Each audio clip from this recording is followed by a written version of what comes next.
Itong Rain or Shine ang last openers at 0-2 looking for their first win. And it could come dito sa Dubai sa kanilang duelo kontra sa Batang Pia. They're looking at 2-0, partner, dito sa kanilang biyahe. Kanina pa rin natin mention. Yun ang gusto nilang mangyari. Sila lang ang magba-back-to-back games dito sa Dubai, James. And this quarter brought to you by Motolite for Express Atid Service. Call 370-6686. 38-32 at the end of one.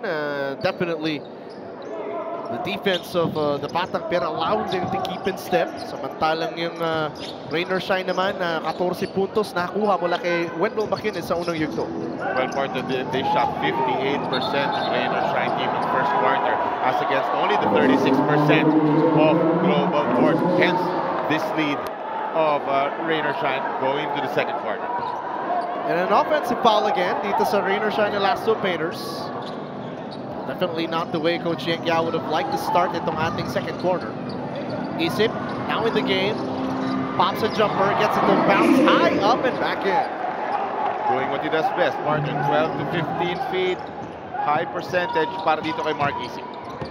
Cruz, driving left, and he got fouled. Attacks the basket hard always. Ikaw, partner, kinukumpara. I like your comparison of Jericho Cruz to D-Wade. I like that. Parang, palaging going hard to the basket. Gets fouled, good things happen. Pag ginagawa mo yan, goes to the free throw line for a couple. A high percentage of free throw shooter as well. Kaya maganda. Galing sa Adamson University, Jericho Cruz scored 16 points off the bench ng huling laro. Itong Rain or Shine, and definitely itong si Jericho has been upping his game as he gets a couple of free throws to go, yes. 2 for 2 on that trip. Ryan, bibigay ulit kay Mark Isip. Couldn't get back-to-back hits. Jaira Ibanez rising for the rebound. The Mark Isip won't hesitate. 16, 17 feet, he will fire it up. That time, nag-miss nga lang siya. Huiloan from the outside, masyado malakas. Isip nakako ng rebound. All Filipino po na itong actually both squads, partner. Kramer nagpag-agawan sa rebound kay Jonathan Huiloan, but there is a foul given up. Nice to see Doug Kramer getting a lot of minutes, partner. But hindi niya naman pinapayati sila Coach Mido Harecho really doing his job, attacking the boards, getting some points. Almost a double-double ng nakaraang laro, no? Nagulat yung Global Port sa kanila yung foul. As that corner shot doesn't go. Put back, still no goal. One more try para kay Jervy Cruz. Mendes pa rin. Kinuwib na tatlong defender, and Jervy Cruz will get the finish of the foul. 3 attempts at the basket. Jericho Cruz getting the third basket to go. Just working hard, partner, getting his own misses. Successful dun sila sa possession ng Rain or Shine. At ito si Jervy Cruz looking to better his output. Just 6 points as a starter ng huling laro. That's Graham. Puts it down from downtown. 3-point shot brought to you by PLDT Home Evolution through your Ordinary TV. Ito ang Internet TV at agad-agad bumalik naman ang Rain or Shine with the layup on the other end.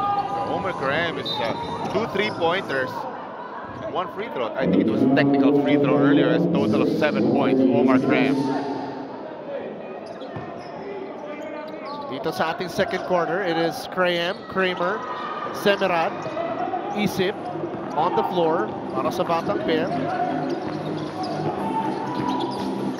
Jericho Cruz, muntik pa maagawan. Kramer completes the steal. The Palestinian guard trying to take it all the way. But last touch on Kramer. Very nice trip. Was it Jericho Cruz yata? Off his leg. Omar Graham. So it's going to be a turnover. And this PBA Governors Cup is brought to you by PLDT Homes Evolution. There's your Ordinary TV into an Internet TV. Only 199 pesos per month. Call 171 or visit pldthome.com to subscribe. Inside pass para kay Jervy Cruz. Over to Kramer. Buena fe nakako ng rebound.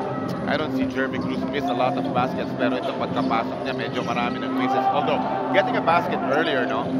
That time, he rarely misses yung mga jump hooks na. Buenavent looking to create inside. Again, there's a foul.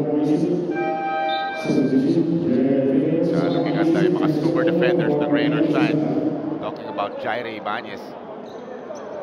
Babalik ni Coach Pido yung kanyang mga big guns. Jared Famous coming back in kasama si Terence Romeo. Denok Miranda maya-maya sa next dead ball. I have yet to see a super basket galing sa import na global port ng Jared Famous. And Kenyan puts it away. Three-point shot brought to you by PLDT Home Evolution. Turns your ordinary TV into an internet TV. Laking bagay itong mga stretch big men ng Rain or Shine partner. Talking about your Poe Belgas, your Kinyahans partner. Pagka ganyan, they're making their three-pointers. Luluwag talaga ang defense.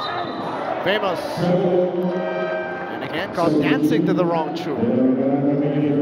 Again, trying to get it inside sa may shaded area. Unsuccessful. It's Jared Famous.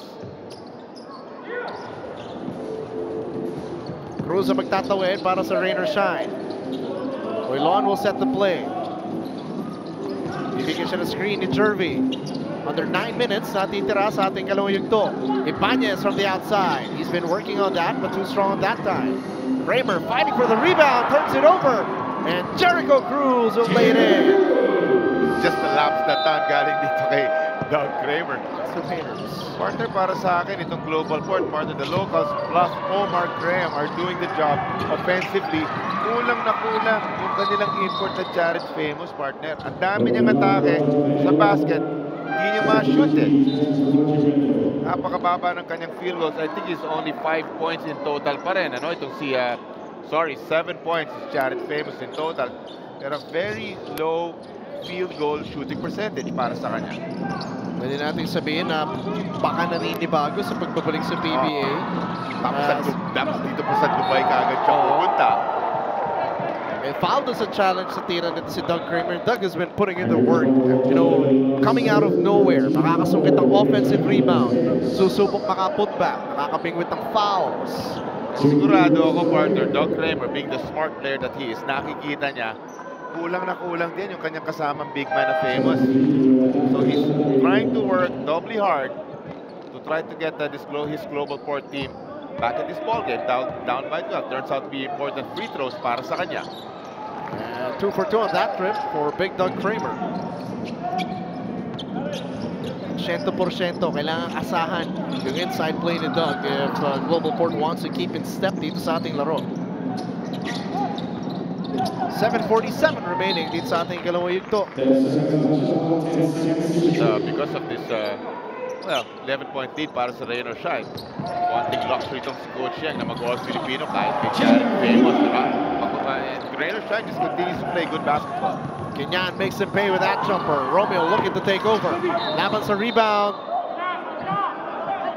Si Jervy Cruz sinubukan pang last touch kay Jared Famous. Pero prior to doing that, I think stepping na rin itong si Jervy Cruz so Global Port will keep the ball sideline throw in. Jensen back in the game. Inbounds it to Doug Kramer. Fresh shot clock para sa Batang Pier. Miranda looking to create. E.Y. Tang in the game para sa Elasto Painters. Jensen open. Couldn't make the pay. The outside shot not falling this time para sa Batang Pier in the second quarter. Very precious possessions para dito sa Global Port, just coming up empty. Meanwhile, J.R. Tinian, partner, just stretches the defense once again. Big three-pointer para sa kanya. Total of 10 points. 54-39. Saktong 7 minuto natitira sa second quarter. Famous trying to get it to Doug Kramer. 10 segundo natitira sa shot clock ng Batang Pier. Alam mo, if this keeps on continue, I keep on harping about yung pagkakulang nitong si Jared Famous. Mamaya-maya mag-o-all Filipino. Itong si Coach Pido, mabuti na lang. Terence Romeo, andyan para sa Global Port. A pretty play, step back jumper. Kinyahan looking to take Famous off the bounce. Cruz, sinubukang bigay kay Jervy, trying to connect with Jericho, pero turnover para sa Rain or Shine. And Global Port looking to make stop basket earlier, one from Terence Romeo. Tapos nakakuha sila ng stop on the defensive side. Titingnan nila kung mini run sila dito. Terence Romeo already has 17 points, James, ha? Speaking of stops, yung tatlong panalo nitong Batang Pier, they held their opponents below 90 points per game. Yeah, very important trying to play defense. Terence Romeo will miss a three-pointer that time. Molly nagbabalik na rin para sa Rain or Shine. Here's the lethal weapon. Kinyahan, again from the outside. He check, doesn't go. Alang papasok na naman. Look good para kay JR Kinyahan. Romeo to Jensen on the reverse. Ganda nun. Did not even use the glass dun sa kanyang reverse layup. Keith Jensen, only the first points para dito kay Keith Jensen. Kinyahan setting the screen para kay Paul Lee for three. And Famous high up for the rebound. Mabuti na lang, he has 6 rebounds para sa kanyang Global Port team. Famous the jumper, Mintes. Halfway mark ng ating kalawang yugto. Wala nang 6 na minuto natitira. Lamang pa rin ang Rain or Shine, 54-43. Cruz in the post, converts.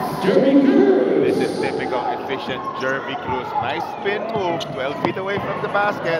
Pasok ang kanyang perimeter shot. Jensen calling back that time. Global Port cannot trade baskets with Rain or Shine at this point of the ball game, Jay. And definitely with Stanley Pringle yet to check in. Di natin alam kung bibigyan ng playing time si Stan the Man. So yung mga gwardiya, yung mga wingmen, sila Tenok Miranda, Keith Jensen, Omar Kareem, they really have to try and fill the void. Nawawala dahil sa injury nito si Stanley Pringle. Well, warming up kanina ang Global Port, di siya nagpa-participate eh. So, yeah, very doubtful na papasok itong si Stanley Pringle. Lee trying to cross over. Andon si Tenok Miranda for the help side D. Romeo, nanawagan doon sa malubong. Miranda, naiwan libre. Unfortunately misses that one. The chase down by Joel Ponferrada. And luckily, Jewel gets to that loose ball, partner? Very important possession para sa kanila, para maibaba na single digits yung deficit nila. Offensive rebounds are going the way nito Batang Pier. They get it inside. Back outside. Miranda will fire. Couldn't convert. Offensive rebound again para sa Batang Pier. Mamaril. And sabi ni Maquines, tama na. Shooting foul given up by Tenok Miranda. There are the two big men ng Global Port, Billy Mamaril and Joel Ponferrada. A couple of offensive rebounds, just unsuccessful dun sa kanilang possession, I'm sure for a big man like you, Jolly, natutuwa kapag nakakakita ka ng talagang kumakayad na big man getting those offensive boards. Tayong din magkasama, tayong dalawa magkasama partner yung Global Port na naglalaro ng tuwa tayo na Doug Kramer came up big that time, di ba, getting some perimeter baskets. Again, another Rain or Shine basket. This is a 13-point ball game. Ponferrada gets it to Korea. 10 seconds left to shoot. Wala nang 4 na minuto natitira sa second quarter. Here's Graham with a crossover. Floats it up. Offensive rebound once again. And Global Port is working hard on the boards. Good thing that's happening para sa kanila, partner, so that they can get back into this ball game. Ito, something positive. Foul, Paul Lee, free throws, Omar Graham. At malaking dahilan yan, Jolly, kung bakit nagkaroon ng 3-0 start itong Batang Pier. The way that they have been crashing the glass, making sure they have second chances, third chances at the basket. On top of that, partner, I call them a very exciting team dahil napakasarap nilang panoorin. Omar Graham, very exciting to watch as well. Transition three-pointers, partner. Of course, Stanley Pringle naglalaro nun. And then you got your super scorer, Terrence Romeo. So just a joy to watch, especially on offense. This is Global Port team. Paunti-unti, sinusubukan nilang tapisin yung lamang ng Rain or Shine dito sa ating second quarter. Omar Graham, 9 points in total after those free throws, Jay. Almazan.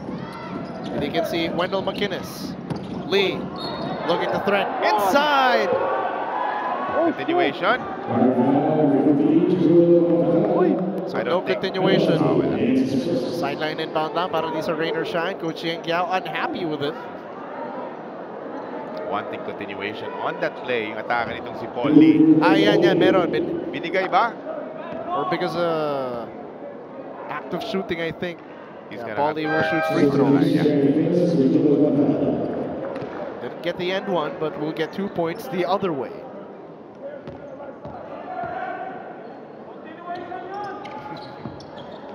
Kita mo, mula sa Dubai, dinig na dinig natin dito sa Maynila. Yung reklamo ni Coach Yang Giao. 3:13 remaining dito sa ating second quarter. Famous in the post over Almazan, still no goal. They have to look for their other options, partner. Ganda ng nilalaro ng Keith Jensen. Ganda ng nilalaro ng mga iba, especially Terence Romeo, para dito sa Global Port. Ako, I say, look for the higher percentage options, Global Port.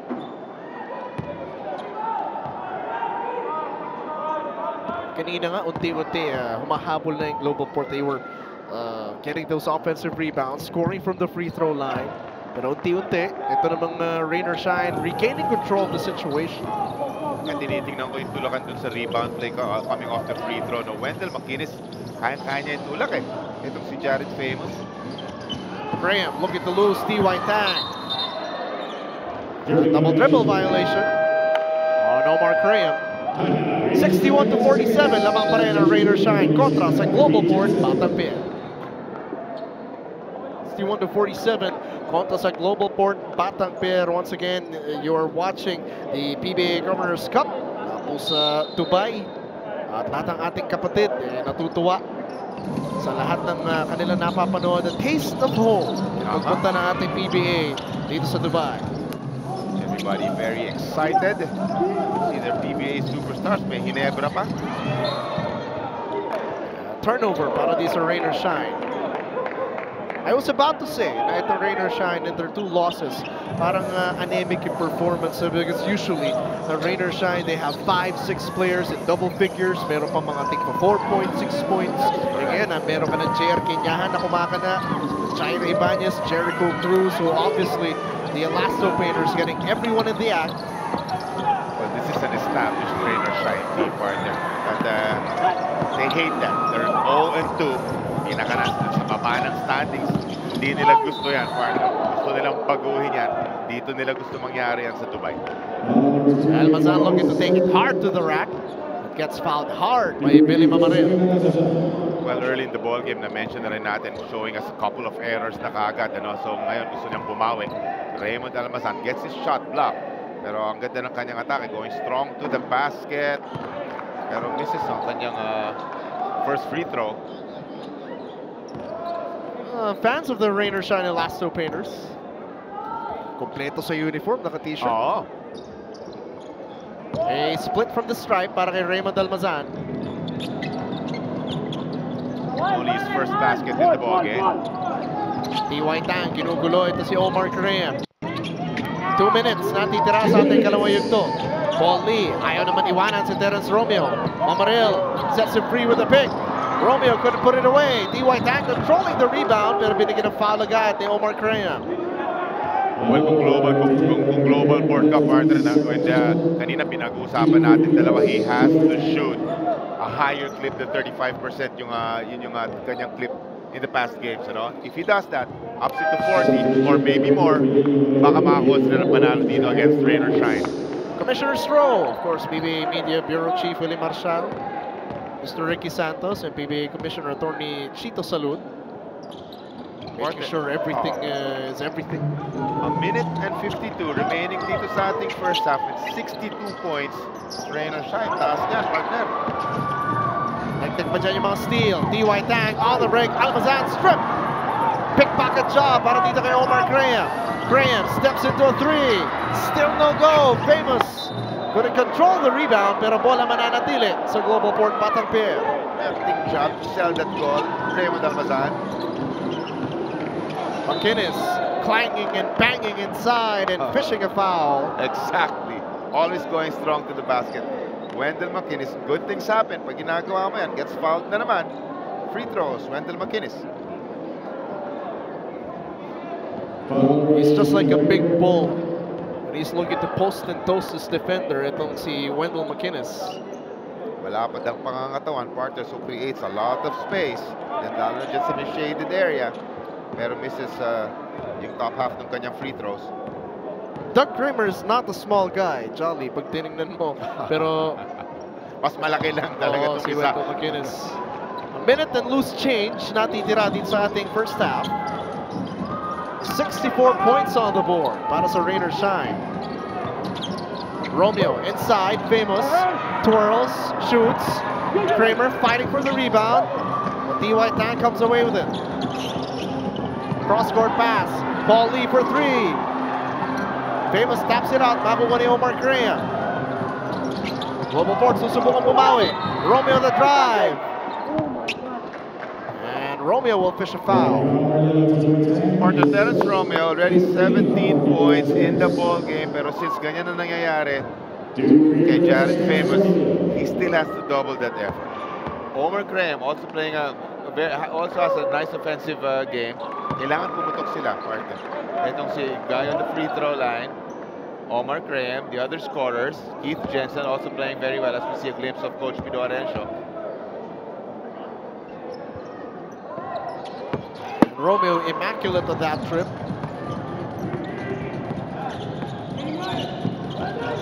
(65-48). Rain or shine, definitely in the driver's seat. In total control of this game. Wala na 30 segundo natitira sa ating second quarter. As McInnes and Doug Kramer. A little sporting gesture after these two warriors again collide in the paint.